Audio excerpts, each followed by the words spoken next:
കർത്തൃദാസി, ഈ സഭയുടെ ശുശ്രൂഷകനായിരിക്കുന്ന കർത്തൃദാസൻ, മറ്റ് ദേവദാസന്മാർ, എല്ലാ സഹോദരി സഹോദരന്മാർ, പ്രത്യേക സഹോദരി സമാജത്തിന്റെ നേതൃസ്ഥാനങ്ങളായിരിക്കുന്ന പ്രിയപ്പെട്ടവർ, എല്ലാ പ്രിയപ്പെട്ടവർ കർത്താവായ യേശു ക്രിസ്തുവിന്റെ നാമത്തിൽ സ്നേഹവന്ദനത്തെ അറിയിച്ചുകൊള്ളുന്നു. ഇന്ന് പകൽക്കാലം നിങ്ങളുടെ മുൻപാകെ ഇങ്ങനെ ഒരു അല്പസമയം ദൈവവചനമായി നിൽപ്പാൻ ദൈവം ഒരുക്കിയ നല്ല സാവകാശത്തിനായി ഞാൻ ദൈവത്തെ സ്തുതിക്കുന്നു, സ്തോത്രം ചെയ്യുന്നു. ഒരു ഓർമ്മ ശരിയെങ്കിൽ 2ാം തവണയാണ് നിങ്ങളുടെ മുൻപാകെ ദൈവവചനമായി നിൽപ്പാൻ ദൈവം സഹായിച്ചത്. ദൈവമക്കളുടെ പ്രാർത്ഥന ഞങ്ങൾക്ക് കോട്ടയായിരുന്നു, തുണയായിരുന്നു. പിന്നെ വേദിയിൽ 2 വർഷക്കാലമായി ശുശ്രൂഷ ചെയ്യുവാൻ ദൈവം സഹായിച്ചു. ദൈവമക്കളുടെ പ്രാർത്ഥന പ്രതിയാൽ സെന്ററിൽ ശുശ്രൂഷ വഹിക്കുന്ന കർത്തദാസിന്റെയും കുടുംബത്തിന്റെയും പ്രാർത്ഥന ഞങ്ങൾക്ക് വളരെ അനുഗ്രഹമായിരിക്കുന്നു. തുടർന്ന് ഞങ്ങളെ ഓർത്ത് പ്രാർത്ഥിക്കണമേ. ദൈവസന്നിധിയിൽ ഇന്ന് പകൽക്കാലം നാം ആയിരിക്കുന്ന ഒരു കാലഘട്ടം ദൈവമക്കൾ പ്രത്യേകം ചിന്തിക്കണം. 2025 തുടങ്ങിയപ്പോൾ മുതൽ നാം കേൾക്കുന്നത് അനേകം കുഞ്ഞുങ്ങൾ അന്യോന്യം കൊല്ലുന്ന ഒരവസ്ഥ നമ്മൾ കാണുവാനിടയായിത്തീർന്നു. അനേകം മാതാക്കൾ നിലവിളിക്കുന്നു, അനേകം കുഞ്ഞുങ്ങൾ മാതാക്കളെ കൊല്ലുന്നു, പിതാക്കന്മാരെ കൊല്ലുന്നു. എല്ലാത്ത ഒരു കാലഘട്ടത്തിൽ കൂടെ നാം കടന്നു പോയിരിക്കുന്നു. ഇതൊക്കെ വിളിച്ചു പറയുന്നത് ഒന്നേ ഉള്ളൂ, നമ്മുടെ കർത്താവിന്റെ വരവ് നമ്മുടെ വായുത്തിലായിരിക്കുന്നു. Price the Lord. നാം ഇന്ന് പകൽക്കാലം കടന്നു വന്നിരിക്കുന്ന എന്തിനാ?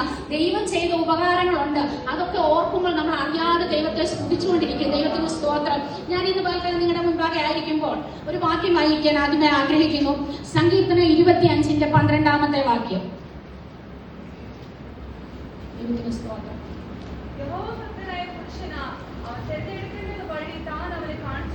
Price the Lord. യഹോവ ഭക്തനായ പുരുഷനാൽ താൻ തെരഞ്ഞെടുക്കേണ്ടുന്ന വഴി ഞാൻ അവന് കാണിച്ചു കൊടുക്കും. ഇവിടെ യഹോവ ഭക്തനായ പുരുഷൻ എന്ന് പറയുമ്പോൾ ഇത് പുരുഷന്മാർക്ക് മാത്രമാണോ, സഹോദരന്മാർക്ക് മാത്രമാണോ? അല്ല.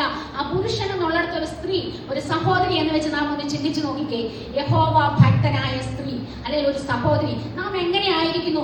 യഹോവ ഭക്തിയോടെ ആണെങ്കിൽ അവൻ നാം നടക്കേണ്ടുന്ന വഴി നമുക്ക് എന്ത് ചെയ്യും? കാണിച്ചു തരും. യഹോവ ഭക്തി എന്ന് പറയുമ്പോൾ നാം പലപ്പോഴും കേട്ടിട്ടുണ്ട്, നമ്മുടെ കുഞ്ഞു പ്രായം മുതൽ നമ്മൾ കേട്ടു വരുന്ന ഒരു കാര്യമാണ് യഹോവ ഭക്തി ജ്ഞാനത്തിന്റെ ആരംഭമാകുന്നു. നമ്മുടെ കുഞ്ഞുങ്ങളെ നമ്മൾ വളർത്തുമ്പോൾ അവർക്ക് വേണ്ടി ഒരു പ്രത്യേക കാര്യങ്ങൾ ഉണ്ടാകുമ്പോൾ, പഠിത്തം സ്കൂളിലേക്ക് കടത്തുന്നതുപോലെ എക്സാമിന് പോകുമ്പോഴൊക്കെ എല്ലാ ദേവദാസന്മാരും കൈവച്ച് പ്രാർത്ഥിച്ചിട്ട് എന്ത് പറയും? യഹോവ ഭക്തി ജ്ഞാനത്തിന്റെ ആരംഭമാകുന്നു. അത് ആചരിക്കുന്ന എല്ലാവർക്കും നല്ല ബുദ്ധിയുണ്ട്, പോഷന്മാരോ പ്രബോധനം നിരസിക്കും, ഇതൊക്കെ നമ്മൾ പ്രാർത്ഥിക്കാറുണ്ട്. പക്ഷെ നമ്മുടെ കുഞ്ഞുങ്ങളുടെ ജീവിതത്തിൽ നമ്മളൊന്ന് ചിന്തിച്ചു നോക്കിക്കേ, യഹോവ ഭക്തി ഉണ്ടോ?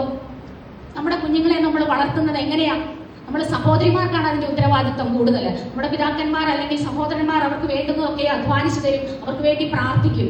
ഇന്ന് ദൈവദാസന്മാർ അവർക്ക് വേണ്ടി പ്രാർത്ഥിക്കും. എന്നാൽ സഹോദരിമാർക്ക് നമ്മുടെ കുഞ്ഞുങ്ങളെ വളർത്തുന്നതിൽ മുഖ്യ പങ്കുണ്ട്. അവർ യഹോവ ഭക്തിയിലാണോ വളരുന്നത് എന്ന് ചിന്തിക്കേണ്ട അത്യാവശ്യമായ ഒരു കാലഘട്ടത്തിലാണ് നാം ആയിരിക്കുന്നത്. കാരണം നമ്മുടെ കുഞ്ഞുങ്ങളെ കൊച്ചു പ്രത്യേക പെൺകുഞ്ഞുങ്ങളെ ആയാലും ആൺകുഞ്ഞുങ്ങളെ ആയാലും മാതാപിതാക്കൾ പ്രത്യേക സഹോദരിമാർ അവരെ വളർത്തുമ്പോൾ, അവർക്ക് ഭക്ഷണം കൊടുക്കുമ്പോൾ, അവരെ ഉറക്കാൻ കൊണ്ടുപോകുമ്പോൾ, ഒരുക്കുമ്പോഴൊക്കെ ദൈവവചനം നമ്മുടെ കുഞ്ഞുങ്ങളോട് നമ്മൾ പറഞ്ഞു കൊടുക്കണം. അതിലുപരി നമ്മുടെ കുഞ്ഞുങ്ങളെ മറ്റുള്ളവരുടെ മാതൃകയുള്ള കുഞ്ഞുങ്ങളാക്കി നമുക്ക് വളർത്തുവാൻ സാധിക്കണം. ദൈവത്തിന് സ്തോത്രം. അത് യഹോവ ഭക്തി ഉണ്ടെങ്കിൽ, അത് നമ്മൾക്കുണ്ടെങ്കിൽ മാത്രമേ നമ്മുടെ കുഞ്ഞുങ്ങൾക്ക് അത് നമുക്ക് പകർന്നു കൊടുക്കാൻ സാധിക്കുകയുള്ളൂ. അപ്രകാരം യഹോവ ഭക്തിയോടെ ജീവിക്കുന്നവർക്ക് യഹോവ സകല നന്മയും പകർന്നു നൽകുന്നതായി നമുക്ക് കാണുവാൻ സാധിക്കുന്നു. യഹോവയെ കുറിച്ച് സദൃശ്യവാക്യത്തിൽ യഹോവ ഭക്തിയെ കുറിച്ച് പറയുന്നുണ്ട്. യഹോവയല്ലോ ജ്ഞാനം നൽകുന്നത്. നമ്മൾ പ്രാർത്ഥിക്കുന്നു, ആ ഭക്തിയുള്ള ഒരു മാതാവ് അല്ലെങ്കിൽ ഒരു പിതാവ് ഭവനത്തിലൂടെ നമ്മുടെ കുഞ്ഞുങ്ങളെ ആ ഭക്തിയോടെ വളർത്തിയാൽ അവർക്ക് ആ ദൈവം ബുദ്ധി കൊടുക്കണമെങ്കിൽ യഹോവയാ ജ്ഞാനം നൽകുന്നത് നമ്മുടെ കുഞ്ഞുങ്ങളൊക്കെ നമ്മൾ പറഞ്ഞു കൊടുക്കേണ്ടത് ആവശ്യമാണ്. അതുപോലെ തന്നെ യഹോവയല്ലോ പരിജ്ഞാനം നൽകുന്ന. ആരെ കുറിച്ചുള്ള പരിജ്ഞാനമാ? പരിശുദ്ധനെ കുറിച്ചുള്ള പരിജ്ഞാനം നൽകുന്നു, വിവേകം നൽകുന്നു. അതെന്തുകൊണ്ട് നമ്മളത് പഠിക്കണം? നമുക്ക് ഈ ലോകത്തിൽ എല്ലാം നോക്കുമ്പോൾ ഒത്തിരി ദൈവങ്ങളും ദൈവ ആരാധനകളും പല പല കാര്യങ്ങളൊക്കെ നമുക്ക് കാണാൻ കഴിയുന്നുണ്ട്. പക്ഷെ അവർക്ക് അവരുടേതായ ദൈവത്തെ കുറിച്ചൊരു ബോധ്യമുണ്ട്. അത് ലോകപ്രകാരമുള്ളതായിരിക്കും. പക്ഷേ നമുക്കങ്ങനെ നമ്മുടെ ദൈവത്തെ കുറിച്ചൊരു ബോധ്യമുണ്ടോ? എന്റെ ദൈവം ജീവിക്കുന്ന ദൈവമാണ്, അവൻ എത്രയും വേഗം മടങ്ങി വരുന്ന ഒരു ദൈവമാണ്. നമുക്ക് പറയാൻ കഴിയുമോ? നമുക്ക് ആ പരിശുദ്ധനെ കുറിച്ചുള്ള ഒരു ജ്ഞാനം നമ്മുടെ ഹൃദയത്തിലുണ്ടോ എന്ന് നമ്മൾ സ്വയം ഒന്ന് ശോധന ചെയ്യുക. അത് യഹോവ ഭക്തി ഉണ്ടെങ്കിൽ മാത്രമേ അത് സാധിക്കുകയുള്ളൂ. ദൈവത്തിന് സ്തോത്രം. അതുപോലെ തന്നെ കാണുന്ന ഒരു വേറൊരു കാര്യമാണ്, ദോഷത്തെ വെറുക്കുന്നു. നമ്മളെപ്പോഴും പറയും നമ്മൾ ദോഷികളാണോ, അങ്ങനെയാണോ ഇങ്ങനെയാണോ എന്നൊക്കെ നമ്മൾ തന്നെ എപ്പോഴും എന്താ പറയാ, നമ്മളെ തന്നെ ഒന്ന് ആലോചന വിചിന്തനം ചെയ്തു നോക്കുക. എന്റെ ഭാഗത്ത് ഏതെങ്കിലും ഭാഗത്ത് ദോഷങ്ങളുണ്ടോ? നമ്മുടെ വാക്ക്, നമ്മുടെ പ്രവൃത്തി, നമ്മുടെ ചിന്തകള്, നമ്മുടെ മറ്റ് കൊടുക്കവാങ്ങി ഇതൊക്കെ വന്നു പോകുന്ന ദോഷങ്ങളുണ്ട്. അതൊരു ഭാഗം നമ്മൾ പറയുമ്പോൾ നമ്മൾ പറയുന്ന ദോഷം എന്ന് പറയുന്ന മദ്യപാനം, മറ്റ് പാപങ്ങൾ, മറ്റ് കാര്യങ്ങളാണ് പറയുന്നത്. ദൈവവചന സദൃശവാക്യത്തിൽ ഇപ്രകാരം പറയുന്നു, നിന്റെ കൂട്ടുകാരൻ നിന്റെ സമീപേ താമസിക്കുമ്പോൾ അല്ലെങ്കിൽ വസിക്കുമ്പോൾ നീ അവനൊരു ദോഷവും ചിന്തിക്കരുത്. ദൈവത്തിന് സ്തോത്രം. നമ്മൾ പലപ്പോഴും ചിന്തിക്കുന്ന ഒരു കാര്യമാണ്, നമ്മളെ വേദനിപ്പിച്ചെങ്കിൽ, നമ്മളെ ഒറ്റപ്പെടുത്തി, നമ്മളെ ഒരു അപവാദം പറഞ്ഞെങ്കിൽ ദൈവമക്കളെ ഒരു ചിന്ത എങ്ങനെ അവനിട്ട് പകരം കൊടുക്കാം. പക്ഷെ ദൈവഹിതമല്ലത്. യഹോവ ഭക്തിയുള്ളവന്റെ ഹൃദയത്തിൽ അത് വാഴാൻ പാടില്ല. ദൈവത്തിന് സ്തോത്രം. അത് ഉള്ളിൽ വെച്ച് വെച്ച് വെച്ച് എന്തായി മാറുന്നു? പകയായിട്ട് മാറുന്നു. ഈ പക എന്ത് ചെയ്യുന്നു? പല വഴക്കുകൾക്കും കാരണമായി തീരുന്നു. സ്തോത്രം. അങ്ങനെയാണ് സംഭവങ്ങളെല്ലാം ഉണ്ടാകുന്നത്. ഒരു ചെറിയ കാര്യമുണ്ടെങ്കിൽ അത് പറഞ്ഞു തീർത്തു പോകാമെങ്കിലുണ്ടല്ലോ, സഭയായാലും കുടുംബങ്ങളായാലും അനുഗ്രഹിക്കപ്പെടും. അതിന് നമ്മൾ തന്നെ മുൻകൈ എടുത്തേ പറ്റത്തുള്ളൂ. ദൈവത്തിന് സ്തോത്രം. ഒരു വാക്യം വായിക്കാം, സദൃശ്യവാക്യം 4:23.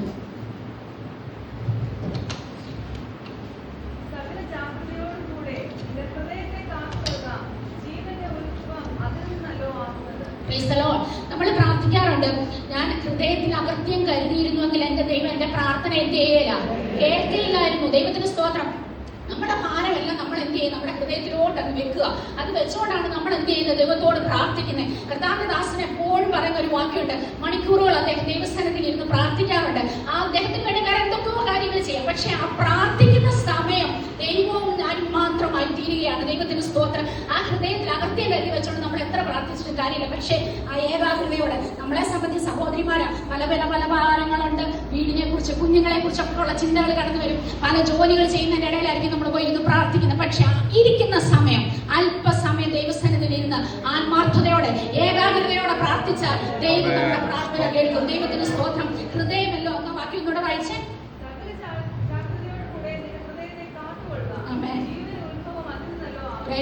സകല ജാഗ്രതയോടുകൂടെ നമ്മുടെ ഹൃദയത്തെ കാത്തുകൊള്ളുക. അവിടുന്നാണ് നമ്മുടെ ജീവന്റെ ഉത്ഭവം. പലപ്പോഴും നമ്മളത് മറന്നുപോയിട്ട് നമ്മുടെ സകല ഭാരവും വഹിച്ച് എവിടേക്കാ വെക്കുന്നത്? ഈ ഹൃദയത്തിലേക്കാ വെക്കുന്നത് എന്ന് വെച്ചിട്ടാണ് പിന്നെ നമ്മൾ മറ്റുള്ളവർക്ക് വേണ്ടി നമുക്ക് വേണ്ടി പ്രാർത്ഥിക്കുന്നത്. നമ്മുടെ വിഷയങ്ങൾക്കൊന്നും മറുപടി കിട്ടുന്നില്ലല്ലോ, നമ്മൾ ഭാരപ്പെടുന്നു. അതുകൊണ്ട് പ്രിയ ദൈവമക്കളെ, നമ്മുടെ സകല ഭാരങ്ങളും മറന്ന് എല്ലാ വിഷയങ്ങളും വിട്ടിട്ട് ദൈവസന്നിധിയിൽ ഇരിക്കുമ്പോൾ ആത്മാർത്ഥതയോടെ എന്റെ ദൈവവും ഞാൻ ഒരു അപ്പനും മകളും എന്ന പോലെ നിലയിൽ സംസാരിക്കാൻ നമുക്ക് കഴിയുന്നെങ്കിൽ ദൈവം നമ്മുടെ പ്രാർത്ഥന കേൾക്കുവാൻ ഇടയായി തീരും.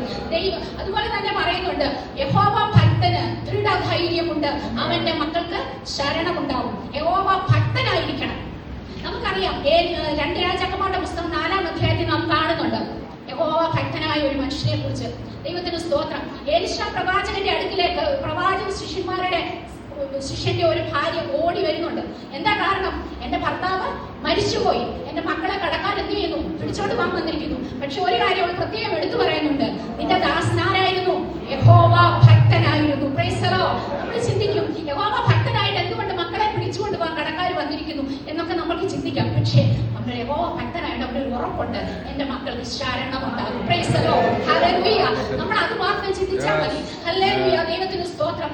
ആ ഭക്തനെ കുറിച്ച് എന്റെ ഭാര്യയ്ക്ക് ഒരു സാക്ഷ്യമുണ്ടായിരുന്നു. നമ്മുടെ ജീവിതത്തിൽ നമ്മളെ കുറിച്ച് നമ്മുടെ മക്കൾ സാക്ഷ്യം പറയുമോ? നമ്മുടെ കുടുംബം പറയുമോ? ദൈവമക്കൾ ഒന്ന് ചിന്തിക്കുക. നമ്മുടെ പ്രത്യേകം നമ്മുടെ സഹോദരിമാരാണല്ലോ എല്ലാവരും. അവർ നിങ്ങൾ തന്നെ ഒന്ന് ചിന്തിച്ചു നോക്കി, എന്റെ മക്കൾ എന്നെ കുറിച്ച് ഒരു സാക്ഷ്യം പറയാം. എന്റെ അമ്മ പ്രാർത്ഥിക്കുന്ന ഒരു അമ്മയാണെന്ന് നമ്മളോട് നമ്മളെ കുറിച്ച് നമ്മുടെ മക്കൾ പറയുമോ? എന്റെ അമ്മ ഒരു യഹോവ ഭക്തയാണെന്ന് പറയുമോ? നമ്മളത് ചിന്തിക്കേണ്ട കാലഘട്ടമാണ് ഈ ദിവസങ്ങളിൽ. അപ്രകാരം ആ മാതാവ് ആ സഹോദരി എന്നിട്ട് ഏലിശയോട് പറയാണ്, നിന്റെ ദാസൻ ഒരു യഹോവ ഭക്തനായിരുന്നു, ഇപ്പോൾ എന്റെ മക്കളെ പിടിച്ചുകൊണ്ട് പോകുവാൻ കടക്കാർ വന്നിരിക്കുന്നു. ആ ദൈവദാസിയോട് കർത്താവിന്റെ ദാസൻ ഇപ്രകാരം പറയുന്നുണ്ട്, നീ പോയിട്ട് എന്ത് ചെയ്യണം? വെറും എന്റെ പക്കൽ എന്തുള്ളൂ? ആദ്യം ചോദിക്കുന്ന ചോദ്യം. അപ്പൊ പറഞ്ഞത്, എന്റെ പക്കൽ ഒരു ഭരണി എണ്ണയല്ലാതെ മറ്റൊന്നുമില്ല. നീ പോകാം, അയൽപക്കങ്ങളിൽ ചെന്നിട്ട് എന്ത് ചെയ്യണം? വെറും പാത്രങ്ങൾ വായ്പ വാങ്ങാം. വായ്പ വാങ്ങിയ തിരിച്ചു കൊടുക്കുമെന്ന് ഈ പ്രവാചകൻ അറിയാവുന്നതുകൊണ്ടാണ് പ്രവാചകൻ പറഞ്ഞത്, നീ പോയി ആദ്യം എന്ത് ചെയ്യണം? വെറും പാത്രങ്ങൾ മേടിച്ചുകൊണ്ട് വരാൻ. അല്ലെ, അയൽപക്കത്തുള്ളവർ തരട്ടെ. പക്ഷെ അവളെ കുറിച്ചുള്ള സാക്ഷ്യം, അല്ലെ ആ ദൈവദാസിന്റെ കുടുംബത്തെ കുറിച്ചുള്ള സാക്ഷ്യം കൊണ്ടാണ് എന്ത് ചെയ്തത്? അവർക്കത് കൊടുത്തത്. ആ ദൈവദാസി അത് മേടിച്ച് ഭവനത്തിൽ വരുമ്പോൾ കർത്താവിന്റെ ദാസൻ ഇപ്രകാരം പറയുന്നു, നീ പോയിട്ട് നിന്റെ മക്കളെ കൂട്ടി അകത്ത് കയറി എന്ത് ചെയ്യണം? നമ്മുടെ ജീവിതത്തിൽ നമ്മളോട് ഇങ്ങനെ പറഞ്ഞ് നമ്മൾ ഓടി വന്ന് നമ്മുടെ മക്കളെ വിളിച്ചാൽ, മക്കളെ വാ നമുക്ക് അല്പനേരം പ്രാർത്ഥിക്കാന്ന് പറഞ്ഞാൽ നമ്മുടെ മക്കൾ നമ്മുടെ കൂടെ വന്നിരിക്കുമോ? മക്കൾ ഒന്ന് ചിന്തിച്ചു നോക്ക്. നമ്മുടെ സഹോദരിമാരല്ലേ, നമ്മൾ ചിന്തിച്ചു നോക്ക്. നമ്മുടെ കൂടെ വന്ന് മുട്ടുമടക്ക് മക്കളെ എന്ന് പറഞ്ഞ് ഇരിക്കുമോ? അല്ലെ നമ്മളവർക്ക് എന്ത് ചെയ്യണം? ഫോൺ കൊടുക്കണം. ഇപ്പൊ നേരത്തെ ഇരിക്കും മക്കളെ എന്ന് പറഞ്ഞാൽ ഇന്ന് നമ്മൾ കാണുന്ന കാര്യങ്ങളല്ല. എന്ത് കൊടുത്ത് അവരെ പ്രീതിപ്പെടുത്താൻ പറ്റുമോ? ഇത് കൊടുത്തിട്ട് കുഞ്ഞുങ്ങളെ പിടിച്ച് അല്പനേരം ഇരുത്ത്. അതല്ല, അങ്ങനെയല്ല ദൈവമക്കളെ. നാം യഹോവ ഭക്തി ഉള്ളവരാണ്. നമ്മുടെ കുഞ്ഞുങ്ങൾ നമ്മുടെ കൂടെ എന്ത് ചെയ്യും? മുട്ടുമടക്കും. ആ ദൈവദാസി ആ സഹോദരി കുഞ്ഞുങ്ങളെ കൂട്ടി അകത്ത് കയറി ഇരുന്നുകൊണ്ട് ആ പാത്രങ്ങളിലേക്ക് എന്ത് ചെയ്യുക? എണ്ണ പകരുക. ഈ കുഞ്ഞുങ്ങളായിട്ട് ഈ പാത്രം കൊടുക്കുന്നതെന്ന്. എത്ര സന്തോഷമുള്ള കാര്യമാണ്. ആ ദൈവദാസൻ ആ കുഞ്ഞുങ്ങൾക്ക് വേണ്ടി ഒന്നും കരുതിയിട്ടില്ല. അതുകൊണ്ടാണല്ലോ കടക്കാർ കൊണ്ടുവന്നത്. പക്ഷെ ആ മക്കൾ ദൈവത്തെ അനുസരിക്കുന്ന കുഞ്ഞുങ്ങളായിരുന്നു എന്നുള്ളത് നമുക്ക് മനസ്സിലാക്കുവാൻ കഴിയുന്നു. തന്റെ മാതാപിതാക്കളെ അനുസരിക്കുന്ന കുഞ്ഞുങ്ങളായിരുന്നു. അല്ലെങ്കിൽ അമ്മച്ചോടനായി അവനക്കാർ വന്ന അവിടെ ദൈവസ്ഥ മാതാവിന്റെ മുമ്പിൽ കൊണ്ടുമടക്കിയിരിക്കുമോ? ഒരിക്കലും ഇല്ല. അപ്പൊ ആ ഭക്തനായ മനുഷ്യന്റെ സാക്ഷ്യമാണ് തന്റെ കുടുംബത്തെ ദൈവം കൊണ്ടിരിക്കുന്നത്. എന്നിട്ട് എലിശയുടെ അടുത്ത് എന്ന് പറഞ്ഞു, എണ്ണ നിന്ന് പോയി, പാത്രങ്ങൾ എന്ത് ചെയ്തു? നിറഞ്ഞു. അപ്പൊ എന്ത് പറഞ്ഞു? നീ പോയി എണ്ണ വിറ്റ് നിന്റെ ഉപജീവനം കഴിച്ചു കൊടുക്കുക. ആ ഒരു അവന്റെ ജീവിതത്തിന് വേണ്ടുന്നത് ആ പിതാവ് കരുതിയില്ലെങ്കിലും മുന്നമേ ഒരു ദൈവം അവന് വേണ്ടി കരുതി. ദൈവത്തിന് സ്തോത്രം. അവന് വേണ്ടി കരുതിയ ഒരു ദൈവം. ഭക്തനായിരുന്നതുകൊണ്ട് അവന്റെ മക്കൾക്ക് എന്തുണ്ടായി? മുന്നമേ ഒരു ശരണം അവന് വേണ്ടി കരുതി വെച്ചിട്ടുണ്ട്. ദൈവത്തിന് സ്തോത്രം. ദൈവമക്കളെ, നമ്മൾ പലപ്പോഴും ഭാരപ്പെടാറുണ്ട്. നമ്മുടെ ഉപജീവന മാർഗം, നമ്മുടെ കുഞ്ഞുങ്ങളുടെ ഭാവി, വിവാഹം, ഒത്തിരി ഭാരങ്ങൾ എല്ലാവർക്കും ഉണ്ട്. നമ്മൾ യഹോവ ഭക്തിയോടെ ജീവിച്ചാൽ മതി. നമ്മുടെ തലമുറയ്ക്ക് വേണ്ടി സ്വർഗ്ഗത്തിലെ ദൈവം കരുതി. നമ്മൾ അതിനകത്ത് ഭാരപ്പെടരുത്. വല്ലാതെ ഞാനെങ്കിലും എന്റെ പ്രാർത്ഥന എന്താ കേൾക്കാത്തത്, നീ എന്നെ മറന്നു കളഞ്ഞു എന്നൊക്കെ നമ്മൾ പലപ്പോഴും ചോദിക്കാറുണ്ട്, അല്ലേ? പക്ഷെ നമ്മളെ മറക്കുന്ന ദൈവമല്ല. ഇതിന്റെ മുമ്പിൽ എന്തോ ഒരു വലിയ തടസ്സമുണ്ടെന്നുള്ളത് കൊണ്ട് ചില തങ്ങളൊക്കെ നമ്മുടെ മുമ്പിൽ ബ്ലോക്കായി പോകുന്നത്. അതിനപ്പുറമായി ഒന്ന് കരുതിയിട്ടുള്ള ദൈവം നമുക്ക് മുന്നമേ ഒരുക്കിയിരിക്കാം. അബ്രഹാമിനെ ഇസ്ഹാക്കിനെ യാഗം കഴിക്കാൻ കൊണ്ടുപോകുമ്പോൾ ഇസ്ഹാക്കിനെ യാഗം കഴിക്കുമോ എന്നറിയാൻ ഇസ്ഹാക്കിനെ അവിടെ കിടത്തി യാഗത്തിന് മുമ്പാണ് ദൈവം പറയുന്നത് അവന്റെ മേൽ കൈവെക്കരുതെന്ന്. പക്ഷെ അപ്പുറത്തായി ദൈവം അവന് വേണ്ടി ഒരു ആട്ടുകുട്ടിയെ കരുതിയിരുന്നു. നമ്മൾ നമ്മുടെ പ്രശ്നങ്ങൾ വരുമ്പോൾ, പ്രതിസന്ധികൾ വരുമ്പോൾ എന്റെ ദൈവം എനിക്ക് വേണ്ടി ഒന്നും ചെയ്തില്ലയോ കരുതിയില്ലയോ എന്ന് ചിന്തിക്കരുത്. ദൈവം നമുക്ക് വേണ്ടി മുന്നമേ ഒന്ന് കരുതിയിട്ടുണ്ട്. ദൈവത്തിന് സ്തോത്രം. അങ്ങനെ ആ സഹോദരിയെ, ആ യഹോവ ഭക്തനായ വ്യക്തിയെ നമുക്ക് കാണുവാൻ കഴിയുന്നുണ്ട്. അതുകൊണ്ട് തലമുറകൾക്ക് വേണ്ടി കരുതുന്ന ഒരു ദൈവമുണ്ട്. വല്ലാതെ ഞരങ്ങരുത്, ഭാരപ്പെടരുത് സഹോദരിമാര്. ദൈവമാണ് നമുക്ക് തലമുറകളെ തന്നത്. ദൈവമായി ശക്തനാണ്. വല്ലാതെ ഞരങ്ങി നമ്മൾ പിന്തുടർന്നു പോകരുത്. ദൈവത്തിന്റെ പ്രവൃത്തി ദൈവം വെളിപ്പെടുത്തുക തന്നെ ചെയ്യും. അതുപോലെ മറ്റുള്ളവരെ നമ്മൾ ദോഷം ചെയ്യാതെ യഹോവ ഭക്തിയോടെ ജീവിക്കുമ്പോൾ നമുക്ക് മറ്റുള്ളവരെ ദോഷം ചെയ്യാൻ നമുക്ക് കഴിയയില്ല. പ്രിയ ദൈവമക്കളെ, നമ്മൾ ദോഷം ചെയ്യല. നമ്മുടെ കുഞ്ഞുങ്ങൾ നമ്മളെ വേദനിപ്പിച്ചാൽ, അല്ലെങ്കിൽ നമ്മുടെ മക്കൾ, ഇപ്പൊ എല്ലാ സ്ത്രീകളാണല്ലോ, സഹോദരിമാരാണ്, അവരുടെ മക്കള്, മരുമക്കള്, കുടുംബം, സഹോദരങ്ങളൊക്കെ നമുക്ക് വേദന വരുത്തും. അപ്പൊ നമുക്ക് അവരോടൊക്കെ ഒരു ഭാരമാണ് ജീവിതത്തില്. എങ്ങനെ ഞാൻ ഇനി അവരെ ഫേസ് ചെയ്യും? ഇല്ല ദൈവമക്കളെ, നമ്മൾ ക്ഷമിക്കാൻ തയ്യാറാകുന്നെങ്കിൽ നമ്മുടെ വിഷയങ്ങൾക്ക് ദൈവം മറുപടി തരും. അതുള്ളിൽ വെച്ചുകൊണ്ട്, പക വെച്ചുകൊണ്ട് മറ്റുള്ളവരോട് ഇടപെടാതിരിക്കാൻ ദൈവം മക്കൾ പ്രത്യേകം ശ്രദ്ധിക്കുക. ദൈവത്തിന് സ്തോത്രം. അതുപോലെ തന്നെ യഹോവ ഭക്തി ജീവന്റെ ഹേതുവാകുന്നു. അതിനാൽ മരണത്തിന്റെ കെണികളെ നാം ഒഴിഞ്ഞു പോകും. ദൈവത്തിന് സ്തോത്രം. യഹോവ ഭക്തി ജീവഹേതുവാകുന്നു. അതുള്ളവൻ തൃപ്തനായി വസിക്കും. ഹല്ലേലൂയ. അനവധി വാക്യങ്ങൾ യഹോവ ഭക്തിയെ കുറിച്ച് പറയുവാനുണ്ട്. ദൈവത്തിന് നന്ദിയോടെ സ്തോത്രം. മരണത്തിന്റെ കെണികൾ ദാവീദദാസന് എപ്പോഴും പറയും. ഞാൻ കഴിഞ്ഞ ആഴ്ച അവിടെ വന്നപ്പോഴും പറഞ്ഞു, ഒത്തിരി പ്രതിസന്ധികളും രോഗങ്ങളും പ്രയാസങ്ങളും ഒക്കെ ശരീരത്തിലുണ്ടെങ്കിലും ദൈവത്തെ ആരാധിക്കാൻ നിൽക്കുമ്പോൾ ഒരു മാൻമേട പോലെ തുള്ളിച്ചാടി ദൈവത്തെ ആരാധിക്കാൻ നമുക്ക് കാണുവാൻ സാധിക്കും. കാണാറുണ്ട്. നിങ്ങൾക്ക് എല്ലാവർക്കും അറിയാം ദാവീദദാസൻ എങ്ങനെ. അതിനുള്ളത് എന്താണെന്നറിയാമോ?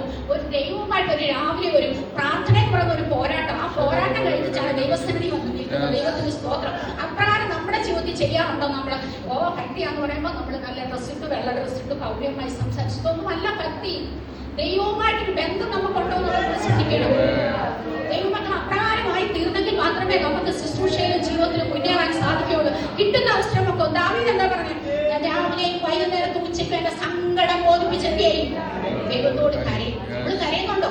നമുക്ക് ഉച്ചയ്ക്കൊന്നും ഇരുന്ന് പ്രാർത്ഥിക്കാൻ പറ്റുന്ന വരികയല്ല. രാവിലെ വൈകിട്ട് ചെയ്യുന്നുണ്ടോ? നമ്മുടെ ഭാരം ഇതെല്ലാം നടത്തി കഴിഞ്ഞാലും നമ്മൾ ചിന്തിക്കുന്ന ഒരു കാര്യമുണ്ട്. എന്താ ഭക്തി? ഭക്തി ഇതൊക്കെ സാധനങ്ങൾ ഇതെല്ലാം നമുക്ക് കാര്യങ്ങളെല്ലാം ചെയ്തു തരുന്ന കാര്യങ്ങൾ. പക്ഷെ നമ്മുടെ ഭക്തി എന്ന് പറഞ്ഞാൽ എന്താ? നമുക്ക് വായിക്കാം. യാക്കോബിന്റെ ലേഖനം 1-ാം അധ്യായം 27-ാമത്തെ വാക്യം.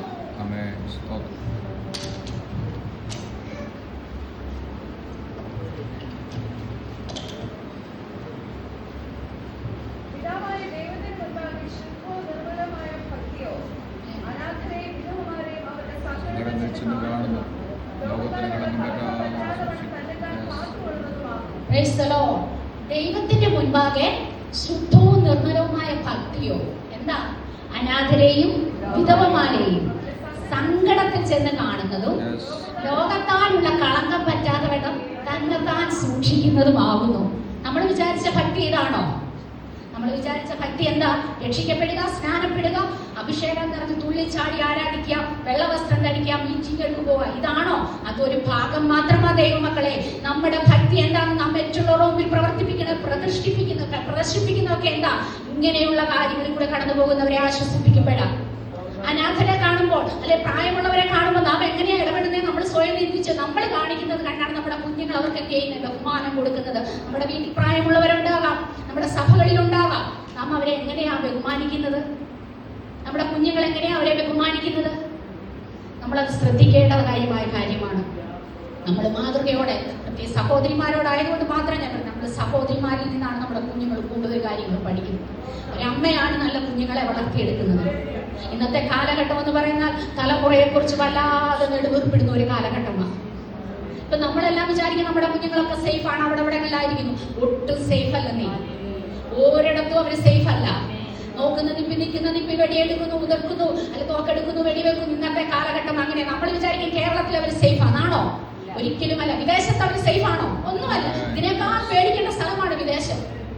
കാരണം നമ്മൾ കാണുന്നതാണ്, കഴിഞ്ഞിടയ്ക്ക് സംഭവങ്ങൾ കണ്ടതാണ്. ഞങ്ങൾ ഇവിടെ ആയിരിക്കുമ്പോഴാണ് ഒരു കൊച്ചിന് തോക്കെടുത്ത് അവിടെയുള്ള കുഞ്ഞുങ്ങളെ കൊല്ലുന്നതായി കണ്ടത്. നമ്മളിത് കണ്ട് ഭയപ്പെടേണ്ട ഒരു കാലഘട്ടമാണ്. അപ്പൊ നമ്മുടെ കുഞ്ഞുങ്ങൾ വഞ്ചിക്കപ്പെട്ടു പോകരുത്. ദൈവമക്കൾ, പ്രത്യേക സഹോദരിമാർ അവർക്ക് വേണ്ടി ഇടുങ്ങിൽ നിന്ന് പ്രാർത്ഥിച്ചുകൊള്ളണം. അവരെവിടെയായിരുന്നാലും നമ്മുടെ പ്രാർത്ഥനയില്ലാതെ പോകാൻ കഴിയത്തില്ല.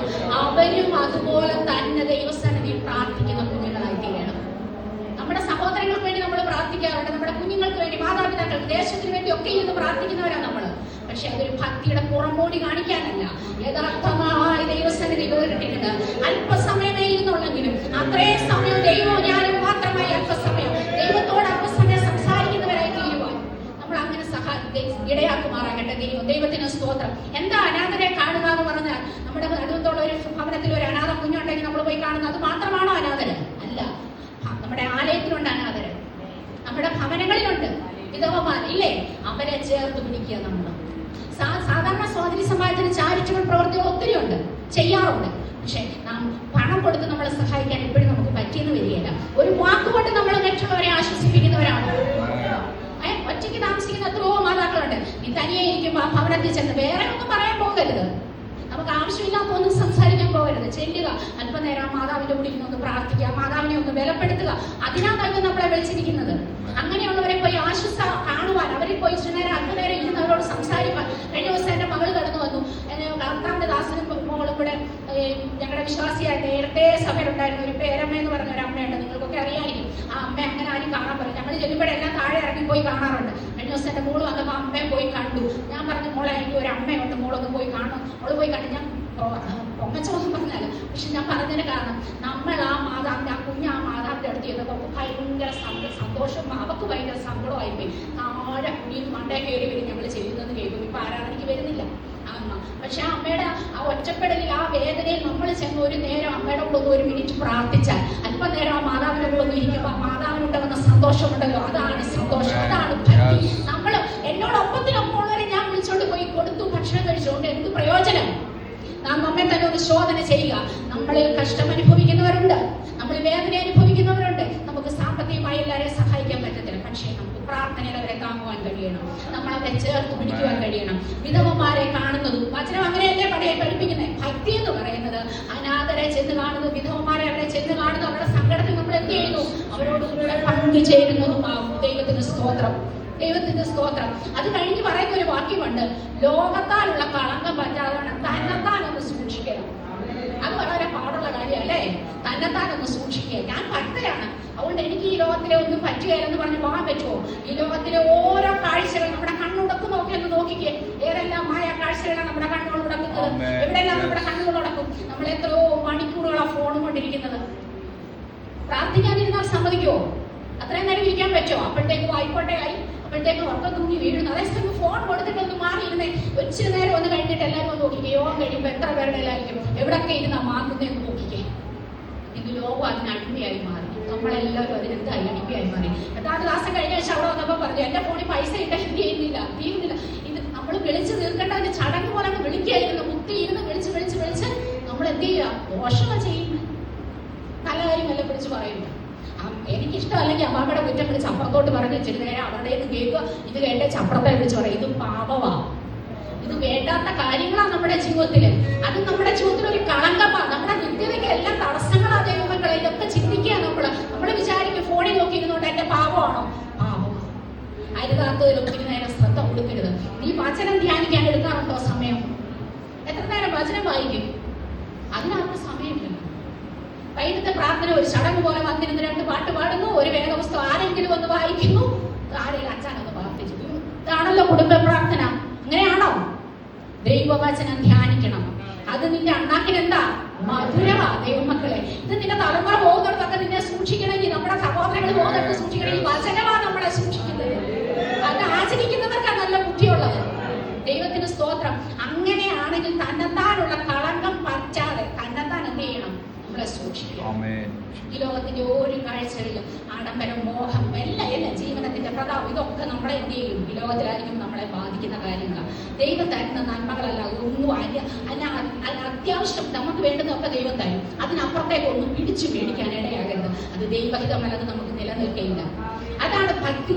ഇതാണ് യാക്കോബിന്റെ ലേഖനത്തിൽ പറഞ്ഞിരിക്കുന്ന ഭക്തി. ദൈവത്തിന്റെ സ്തോത്രം. യഹോവ ഭക്തനായിരുന്നു. ഒബദ്യാവ് നിങ്ങൾക്കറിയാമല്ലോ എന്താ അദ്ദേഹം ചെയ്തത്? ഇസബേല് പ്രവാചകന്മാരെ കൊല്ലുന്നെന്ന് അറിഞ്ഞപ്പം 50 പേരെ വിളിച്ച് എന്ത് ചെയ്തു? മുഖയിൽ ഒളിപ്പിച്ച ഒരു മഹാഭക്തനെ കുറിച്ച് നമുക്ക് അവിടെ കാണുവാൻ കഴിയുന്നുണ്ട്. അവിടെ ഒരു ചാരിറ്റബിൾ പ്രവൃത്തി അദ്ദേഹം അതുപോലെ ചെയ്തല്ലേ? ദൈവം ഒന്ന് ചിന്തിച്ചു നോക്കിക്കേ. അദ്ദേഹത്തിന് വേറെ ഒന്നും ചെയ്യാൻ പറ്റത്തില്ല. അവിടെ ആ ദൈവദാസന്മാരെ എന്ത് ചെയ്തു? ഒളിപ്പിച്ചു വെച്ചു. അവർക്ക് വേണ്ടുന്നൊക്കെ കൊടുത്തു. അതല്ലേ നമ്മൾ ചെയ്യാൻ പറയുന്നത്? അതൊരു അവരെ ആശ്വാസമില്ല. അവരെ കൊല്ലാൻ പോകുമ്പോൾ അവരെ മാറ്റി പാർപ്പിക്കാൻ പറയുന്നത് വലിയൊരു ആശ്വാസം അല്ലേ? ദൈവം എത്ര അത്ഭുതം അവരെ ആ ദൈവദാസനും കൂടെ ചെയ്ത്. ഞാനോ ബാല്യം മുതൽ ഭക്തനായിരുന്നു എന്നാണ് യോബ് പറയുന്നത്. ദൈവത്തിന്റെ സ്തോത്രം. യോബ് എന്താ പറഞ്ഞത്? യോബിനെ കുറിച്ച് എന്താ പറയുന്നത്? മേലുള്ളവൻ, നിഷ്കളങ്കൻ, ദോഷം വിട്ടകന്നവൻ, യഹോവ ഭക്തൻ, ദൈവഭക്തനായ യോബ്. എല്ലാം നഷ്ടപ്പെട്ടില്ലേ? എല്ലാം നഷ്ടപ്പെട്ടു. അപ്പൊ അവന്റെ ഭാര്യ പറഞ്ഞു, നീ ഇപ്പോഴും ഒന്നും ഈ ഭക്തിയും പിടിച്ചോണ്ട്, അവിടെ ദൈവത്തിന്റെ ഭക്തിയെ കുറിച്ചാണ് പറയുന്നത്. സ്തോത്രം. ആ ഭക്തിയും പിടിച്ചോണ്ട് നീ ഇപ്പോഴും ഇരിക്കുകയാണോ? ദൈവത്തെ മറുത്ത് കളഞ്ഞ നീ എന്ത് ചെയ്യുക? മരിക്കുക. അങ്ങനെ പറഞ്ഞിട്ട് ദൈവത്തിന് നന്മയല്ല തിന്മയെ നമ്മൾ എന്ത് ചെയ്യണം? കൈക്കൊള്ളണം. ദൈവത്തിന് നന്ദിയോടെ സ്തോത്രം. അപ്രകാരം ആ ഒരു ഭക്തിയോടെ ജീവിക്കാൻ സാധിച്ചാൽ ദൈവത്തിന് സ്തോത്രം. നമുക്ക് കാണാൻ കഴിയുന്ന സങ്കീർത്തനത്തിൽ പറയുന്നുണ്ട്, 25-ാം അധ്യായത്തിൽ തന്നെ പറയുന്നുണ്ട്, അവൻ സുഖത്തോടെ വസിക്കും. ദൈവത്തിന് സ്തോത്രം. നമുക്ക് പ്രയാസങ്ങളൊക്കെ വരുമ്പോ അല്ലെ ഭാരം വരുമ്പോഴൊക്കെ നമ്മൾ എന്ത് ചെയ്യും? അതിനാണ് യാക്കോബിന്റെ ലേഖനത്തിൽ പറയുന്നത്. ആ 26-ാമത്തെ വാക്യം ഒന്ന് വായിച്ചു.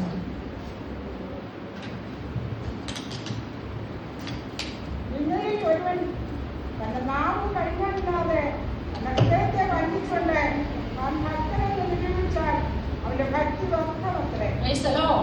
അവന്റെ ഭക്തിയെ കുറിച്ച് കണ്ടു. എന്റെ നാവിനെന്തില്ല? ഞാനില്ല. എന്നിട്ട് ഞാൻ ആരാ? ഞാൻ ഭക്തനാ എന്ന് പറഞ്ഞ ആ ഭക്തി എന്താ? വ്യർത്ഥമാ. ദൈവമക്കളെ, നമ്മളത് ചിന്തിക്കണം. തന്റെ നാവിനെ കഴിഞ്ഞാണിട്ട് കൊള്ളണം. പ്രത്യേക സഹോദരിമാര്, നമ്മുടെ നാവ് കൊണ്ട് ആരെയും നമ്മൾ എന്ത് ചെയ്യരുത്? ആർക്കും നമ്മൾ കാരണം ഒരു മുറിവുണ്ടാകാൻ ഇടയാകരുത്. നമ്മൾ സഹോദരങ്ങളാണ്, ദൈവമക്കളാണ്. അന്യോന്യം അങ്ങോട്ടും ഇങ്ങോട്ടും ഭാരങ്ങളൊക്കെ വരുമ്പോൾ പറയാറുണ്ട്, എടുക്കാറുണ്ട്. പക്ഷെ എനിക്ക് വേദന വരുത്തിയവനെ ഞാൻ ആ വാക്കുകൊണ്ട്, അതേ വാക്കുകൊണ്ട് തന്നെ പോഷിക്കുന്നെങ്കിൽ നിന്റെ നാവിനെ നീ എന്ത് ചെയ്യുന്നില്ല? കടിഞ്ഞാണിടുന്നില്ല. മക്കളുണ്ട്, മരുമക്കളുണ്ട്, നമ്മുടെ നാവിനെ നമ്മൾ കടിഞ്ഞാണിടാറുണ്ടോ? നമ്മൾ സൂക്ഷിക്കാറുണ്ടോ? പക്ഷെ ആ ഭക്തി വ്യർത്ഥമാണ്. എന്നിട്ട് ഞാനും പോയിരുന്ന് പാട്ട് പാടുന്നു, ആരാധിക്കുന്നു, പ്രാർത്ഥിക്കുന്നു. അങ്ങനെയല്ല ദൈവമക്കളെ വേണ്ടുന്നത്. നമ്മുടെ ഭക്തി എവിടെയാണെന്ന് നമ്മൾ ശോധന ചെയ്യണം. ദൈവത്തിന് സ്തോത്രം. വിശുദ്ധനെന്ന് ഞാൻ ചിന്തിച്ചുകൊണ്ട്, ഞാൻ ഭക്തനെന്ന് ചിന്തിച്ചുകൊണ്ട് തന്നെ നാവിനെ കടിഞ്ഞാണിടുന്നു. മറ്റുള്ളവരെ വേദനിപ്പിക്കുന്നെങ്കിൽ നിന്റെ നാവിനെ നീ എന്ത് ചെയ്യണം? കടിഞ്ഞാണിടും. നാവ് ഒരു തീ തന്നെയാണ്. എത്രയോ പേരെ കൊല്ലുന്നു, എത്രയോ പേരെ ജീവിക്കും. നമ്മുടെ നാവ് കൊണ്ട് മറ്റുള്ളവർക്ക് ഉത്തേജനമാകണം, ജീവനാകണം നമ്മുടെ നാവ്. ദൈവത്തിന് സ്തോത്രം. അങ്ങനെ ജീവിക്കുന്നെങ്കിൽ മാത്രമേ ഉള്ളൂ ആ ഭക്തിയേ ഉള്ളൂ ദൈവസ്ഥാനത്തിൽ നിലനിൽക്കുന്നത്. ദൈവത്തിന് നന്ദിയോടെ സ്തോത്രം. നമ്മൾ ഭക്തി ഉണ്ടെന്ന് പറഞ്ഞിട്ട് കാര്യമില്ല. ദൈവസ്ഥാനത്തിൽ നിർമ്മലതയോടെ ഉള്ളതായിരിക്കണം, നിഷ്കളങ്കതയോടെ ഉള്ളതായിരിക്കണം. നമുക്ക് എന്തും പറയാനുള്ളതല്ല നമ്മുടെ നാവ്. ദൈവത്തിന് സ്തോത്രം. ദൈവദാസന്മാരെ കുറിച്ച്, ദൈവമക്കളെ കുറിച്ച് നിനക്ക് ഒരു ഭാരം വരുത്തിയവരായിരിക്കാം. പക്ഷേ നിന്റെ നാവ് അരുതാത്തതൊന്നും ചലിപ്പിക്കരുത്. ദൈവത്തിന് സ്തോത്രം. അനേരുടെ നാവ് കാരണം എത്രയോ കുടുംബങ്ങൾ തകരുന്നു. ദൈവത്തിന് സ്തോത്രം. അതിന് നമ്മൾ ഈ ഇരിക്കുന്നവരാരും അതിനൊരു കാരണമാകരുത്. നമ്മെ തന്നെ ശുദ്ധീകരിക്കേണ്ടത് ആവശ്യമാണ്. ഇങ്ങനെ യഹോവ ഭക്തിയോടെ ജീവിച്ചാൽ, സങ്കീർത്തനക്കാരൻ പറയുന്ന ഒരു വാക്യമുണ്ട്, അവൻ സുഖത്തോടെ വസിക്കും. എല്ലാവർക്കും രോഗവും ക്ഷീണമൊക്കെ ഉണ്ട്. പക്ഷേ നമ്മളൊക്കെ പ്രാർത്ഥിച്ചിട്ട് കിടന്നുറങ്ങുമ്പോൾ സുഖമായിട്ട് ഉറങ്ങാറില്ലേ? എന്തുകൊണ്ടാണ്? നമ്മുടെ മുന്നിൽ നമ്മുടെ ഭക്തി ഉള്ളത് കൊണ്ടാണ്. പ്രോജക്റ്റ് വിളിച്ചിട്ട് പറയാം, മാസ്റ്ററെ ഉറക്കം പോയിട്ട് നാളുകളായി. എല്ലാം ഉണ്ട്, സ്വത്തുകളുണ്ട്, കണക്കുണ്ട്, പാടെ. പക്ഷെ എന്തില്ല? ഉറക്കമില്ല. അവൻ സുഖത്തോടെ വസിക്കണമെങ്കിൽ എന്ത് വേണം? യഹോവ ഭക്തനായിരിക്കണം. അവൻ നടക്കേണ്ടത് വഴി അവന് കാണിച്ചു കൊടുക്കുന്ന ദൈവമുണ്ട്.